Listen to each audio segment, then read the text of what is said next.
So, weiter geht's mit unserem Event. Ihr seht schon, ich habe direkt das Video gestartet, nach dem letzten beendet wurde. Weil wenn ich hier auf Verlassen gehe, geht das Gespräch nämlich automatisch weiter. Und ihr sollt das ja nicht verpassen. Also, ich schalte mich wieder stumm, während die quatschen. Texte kennen wir ja schon, habe ich auf dem vorherigen Part schon ausführlich gezeigt. Ihr könnt auch gerne nochmal alles nachlesen.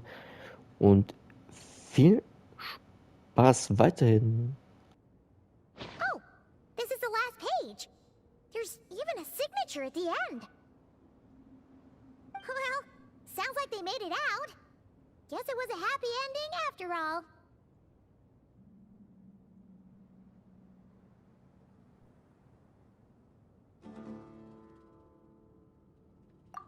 Wait, but it says the Ibis King cannot be trusted. Huh. Our friend said something similar. That the Ibis King was a liar. And the notes did make it seem like something wasn't quite right with him. Maybe he wasn't one of the 7 pillars at all. It's some kind of con artist.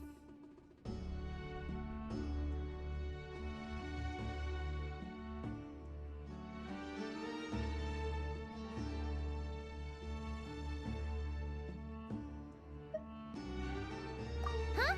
What's that supposed to mean? I think Paimon raises a good point. Let's keep our guard up just in case.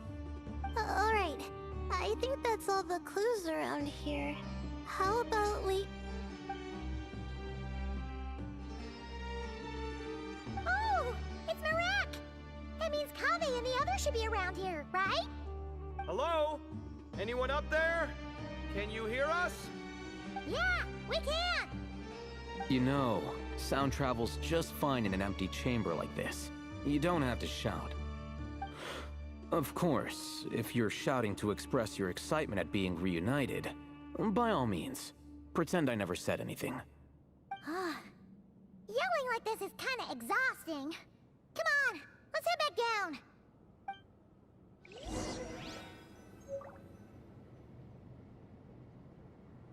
Also wieder runter. Weil einen Teil der Gruppe haben wir schon mal gefunden. Nur der Rest.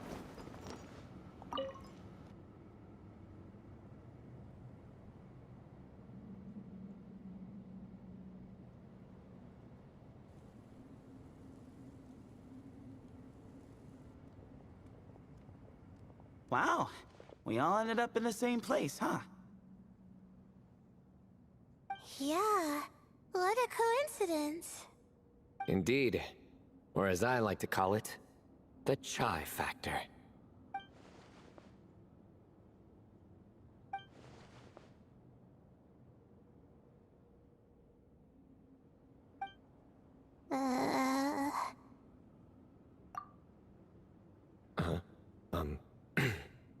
No reply? Just say it. All right. Because it's spice to sweet brew again. Oh, hey, that's a new version. Oh, wait, what? You've never heard that one?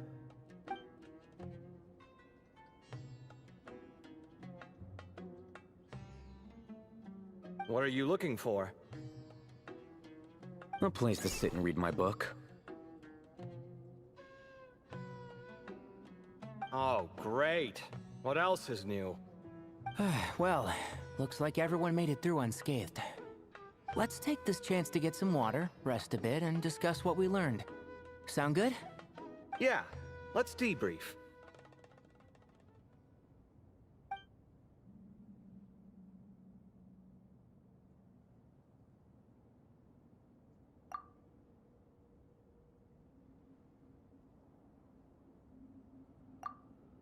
Okay, so we all learned a lot, but it feels like we ended up with even more questions.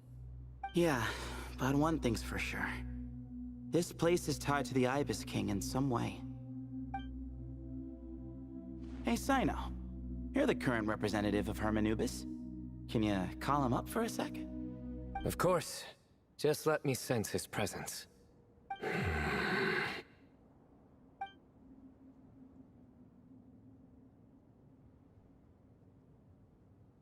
Just kidding. I can't sense him at all.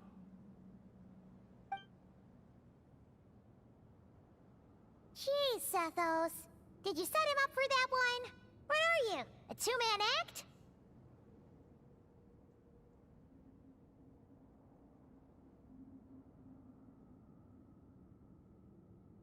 Sorry, Herman Nubis isn't like the Ibis King. He can possess me, but I can't talk to him whenever I want. Oh, truly? Does that mean he's gone? I would have liked to reminisce about old times with him. Ah, the cat! It speaks! Of course it speaks. In fact, it is not an it at all. You do me a great offense. My apologies.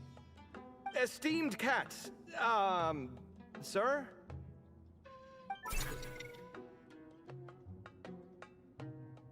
Oh, this little contraption is still here. Contraption? No, this is Marak. Which means you do his assistant a great offense. Huh? Well, I didn't mean... Well, I apologize. I wasn't referring to this Marak, but rather the thing that operates it. King Deshret was quite partial to it.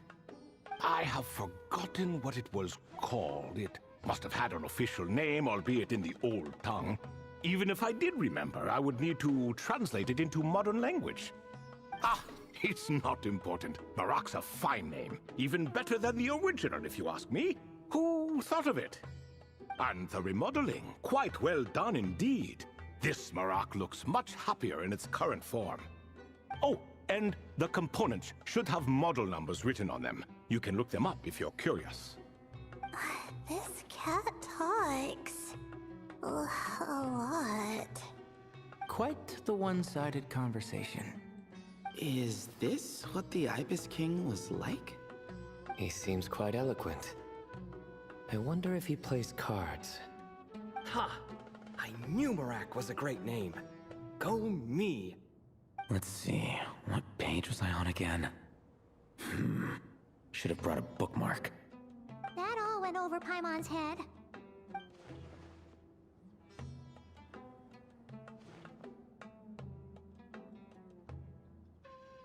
Hello indeed.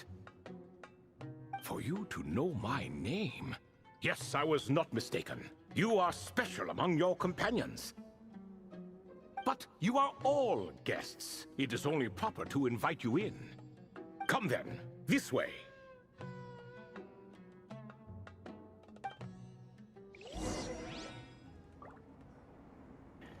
Wie heißt es? Trau nicht der Katze?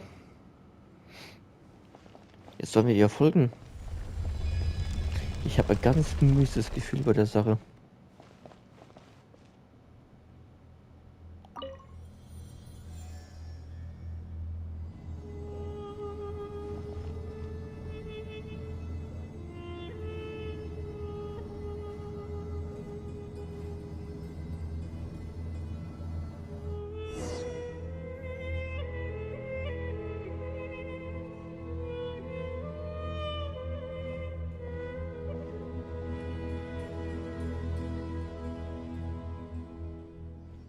Welcome to my humble abode. Oh, your house sure is spacious, Lord Ibis King. I fear it's not quite what it used to be. In fact, it has long ceased to be my home at all. It belongs to the descendants of the cats I once raised. Such adorable creatures, aren't they? Take the one I'm borrowing here, for instance. A chubby fellow with such lovely fur. Anyway, tradition dictates that a special guest such as yourself be presented with a gift. Alas, it's a first-come, first-served basis, you see. I fear with the passage of time, none are left. What? So the treasure's gone already? Treasure, you say? Not an inaccurate description.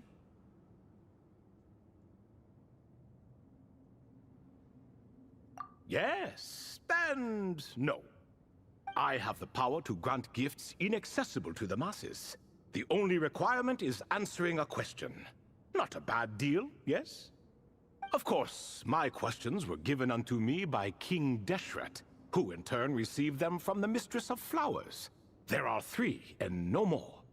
What causes our rise and fall? What obliterates love and hate? What determines truth and falsehood? The more he talks, the less Paimon understands. I see. That must mean Gudars and Makaira managed to answer 2 of the 3. Another who understands. Oh, so that's the event those 2 slabs are depicting. Ah, priests and their records. A singular obsession, and quite boring too. After being imprisoned within Aru, I could, on occasion, take the form of a cat to converse with those around me. But I despised speaking to them. No conversational skills whatsoever. Now, humans like you who stumble in here from time to time, you are much more interesting. Hold on! We're getting off topic again. The 3 questions you just mentioned? What are they for, exactly? Ah, that is a story that begins with King Deshret. And we're in for another long one. Nostalgia for the past is common to us all, is it not? And our king, he was such a proud, solemn man in those days. He watched us speak of the present and the future, of the wisdom we possessed, or were about to obtain. We were his proud retainers, confident in our belief that, so long as each one of us used our abilities to the fullest, progress was inevitable. Yet, King Deshret's ambition was not destined to be allowed in a closed-off world such as this. So nothing went as planned. In fact, from the beginning, there were signs an outcome of this nature was inevitable. Because although there were 7 pillars, one was forever absent. Al-Ahmar would insist the Dendro Dragon Sovereign was one of us, but the dragon herself rejected that idea. Huh. Like a card you can never seem to draw from your deck. More like a card that was never in the deck to begin with. Alas, that's just who Al-Ahmar was. There was nothing we could do about that. And I always preferred chess to cards. In the end, life grew unbearable for our king. But, of course, those who remain must continue to live on. But subjects like us were less fortunate. After all, the fate of a retainer is decided by the king, including the chance to walk away. So it was then that King Deshret had Kroko, Goti, and I locked up within Aru, where we remain to this day. Kroko. Goti? Ah, of course. You're more familiar with their full names. Sobek, the Crocodile King, and Hereshef, the Goat King. And let me tell you, when it comes to chess, Hereshef was a habitual backseat strategist, always spewing nonsense from the sidelines. Well, Sobek was all too quick to take his terrible advice, to the point where I was the one who got accused of cheating. Chess is an exercise in patience, and that man couldn't sit still to save his life. He could never excel at that game. In fact, neither of them were good at chess. Even so, we played together often, and since I was always the winner, we got along quite well. What are you laughing at? Were we not good friends?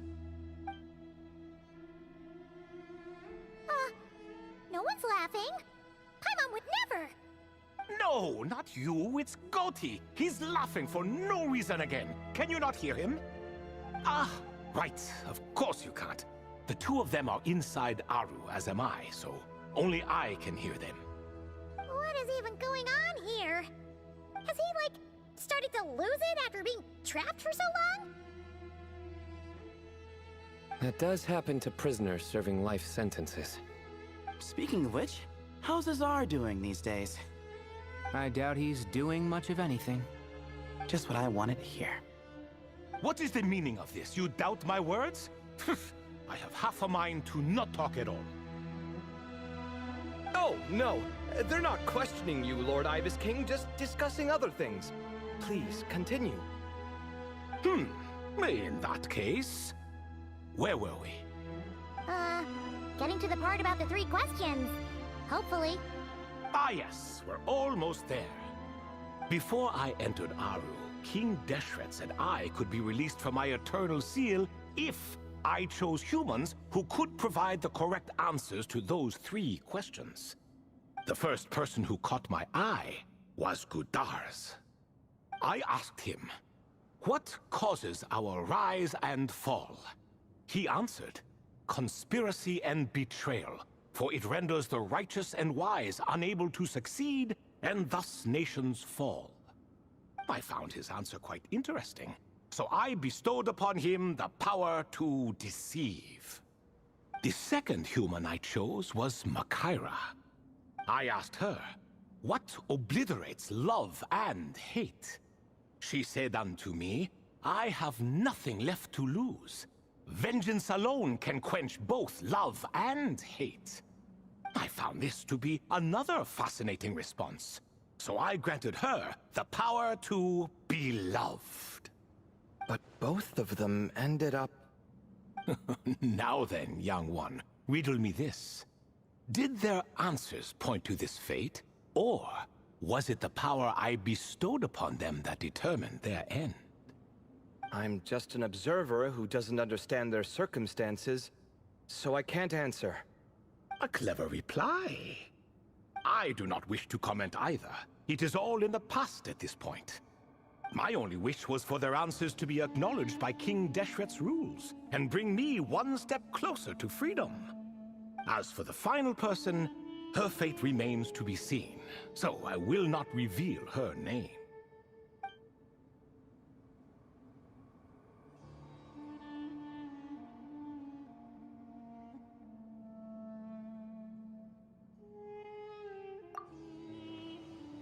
Nessa!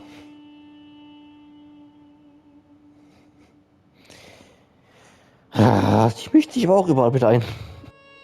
I asked her, what determines truth and falsehood?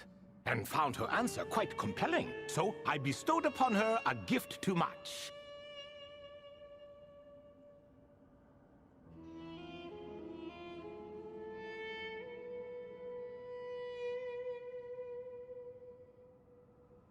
As you can see, however, I have not been freed, so it's clear the answer she gave at that time was wrong.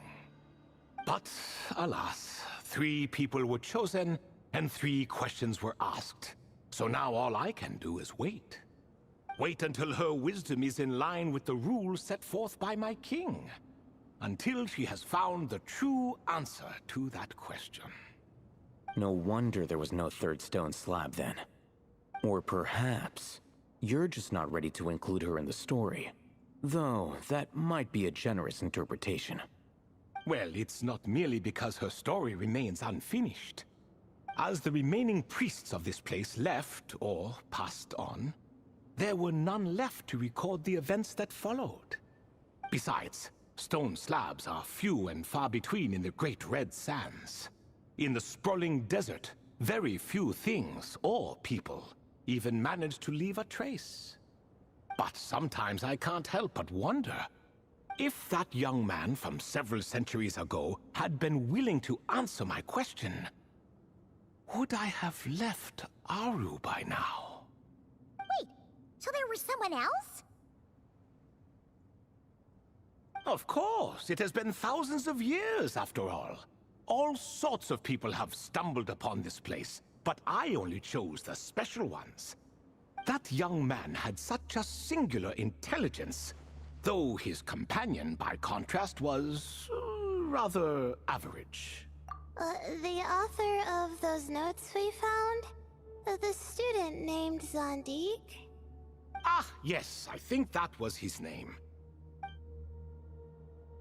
In truth, I was unsure whether I should grant him my third remaining gift.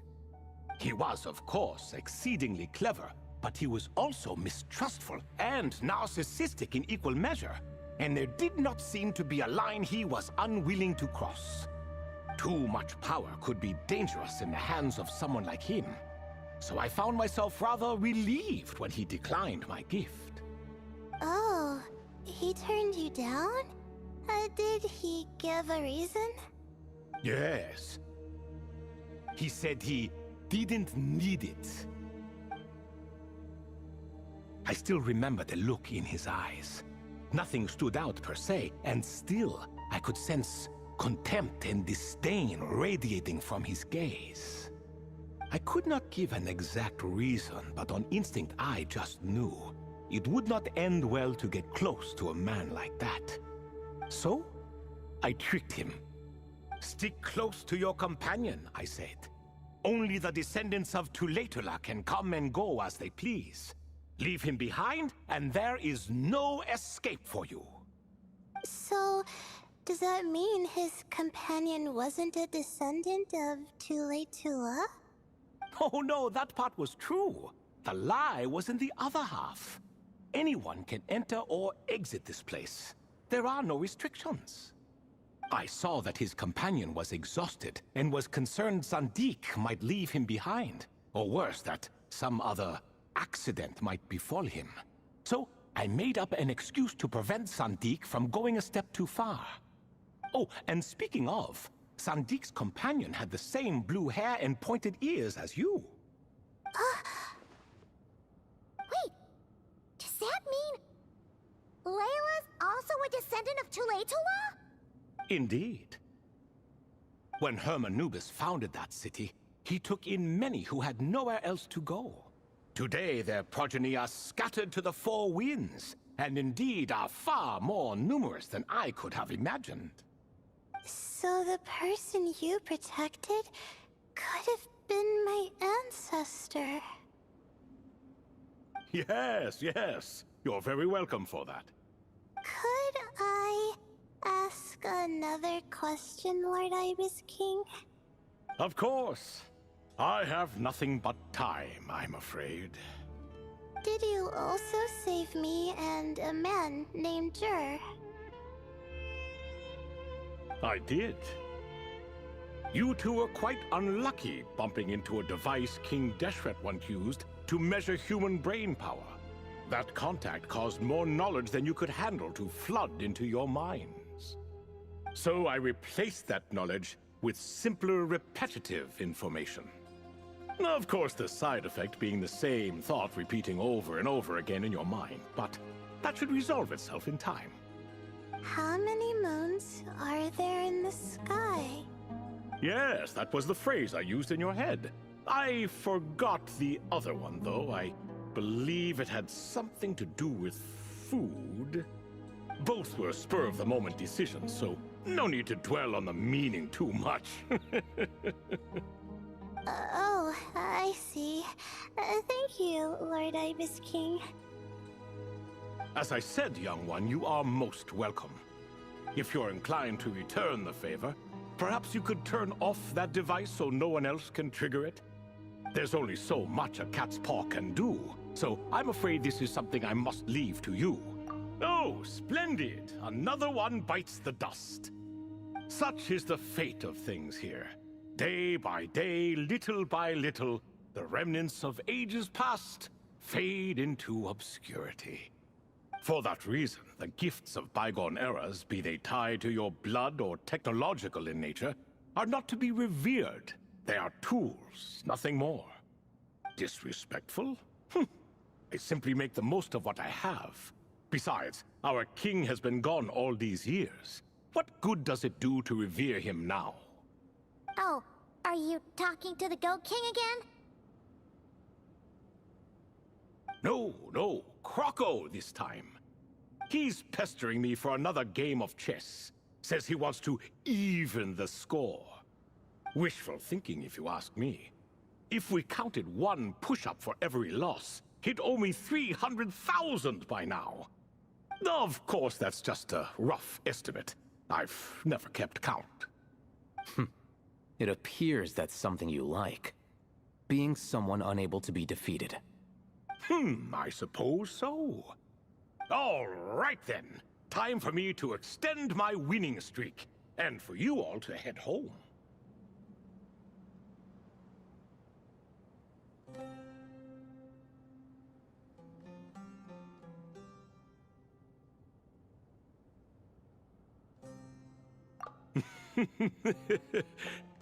In truth, deep down, I know even the answers to those 3 questions will not change my fate. But that is for me to reckon with. Go on now.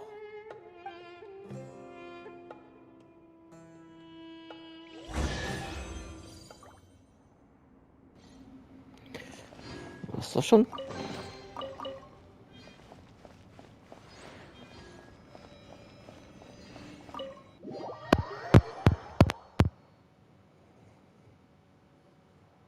Excuse me.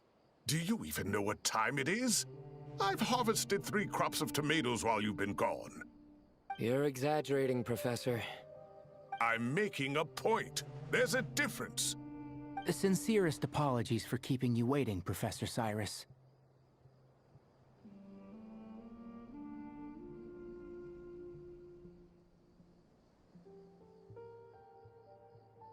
See, that's what I call manners. Now, are any of you hurt? Nope. It went way smoother than we expected, actually. I presume the investigation is complete then. Come, tell me all about it. Oh my, did you luck out? If you've read the work from the Vahumana Dashan, you would know that the Ibis King has, well, let's call it a mixed record. Perhaps he softened up a bit in his old age, and that's why he chose to help you. Or perhaps he just didn't have a good enough reason not to help us. See? Marak agrees. How do you even know that's what Marak meant? That could have just been a happy noise. In any case, there's a lot to be happy about. We figured out what happened to Layla and Jur, and there were some unexpected takeaways too. Yeah, I never expected to learn about my ancestry.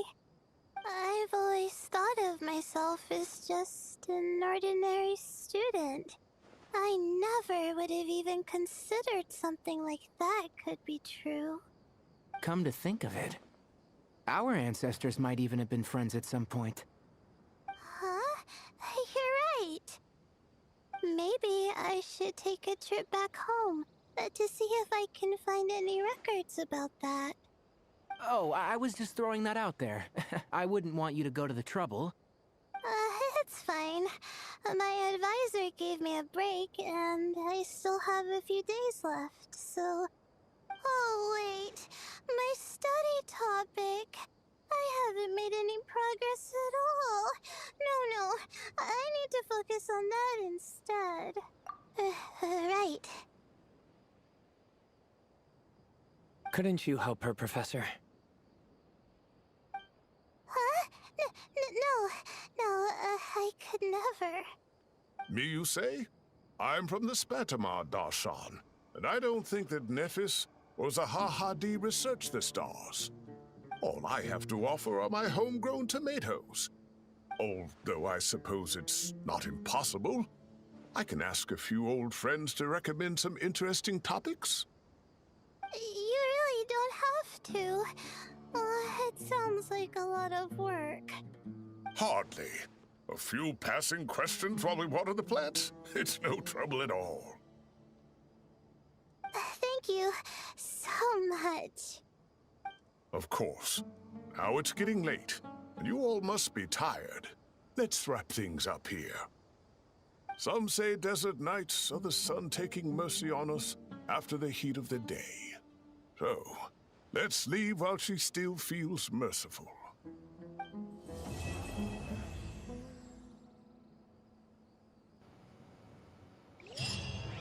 So, das war's. Naja, war eher eines der langweiligen Events. Wir hatten nicht mal Kämpfe. Nicht besonders viele. Ein paar Maschinen verhauen.